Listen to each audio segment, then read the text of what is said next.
Екі палаталы жүйеден бір палаталы жүйеге өткен елдер. Швеция 1970 жыл өтті. Бұл қадамға сайлаудың қатаң пропорционалдылығы мен заңдарды жедел қабылдау үшін барды. Сенегал 2012 жыл бюджет қаражатын үнемдеп, оны әлеуметтік қажеттіліктерге бағыттау үшін сенатты таратты. Хорватия 2001 жыл заң шығару жүйесін түбегейлі жеңілдету мақсатында тарихи жоғарғы палата таратылды.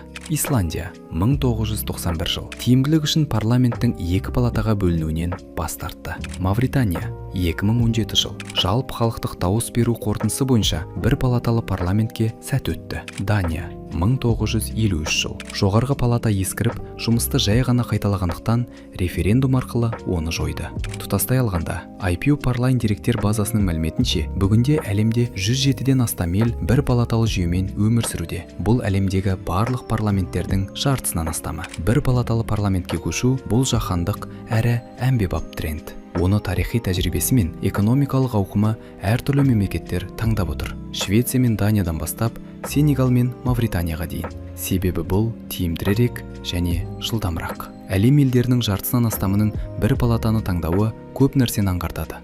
Жүйе өз тиімділігін дәлелдеді. Қазақстанда 15 наурызда өтетін референдум арқылы осындай жүйеге өтпекші.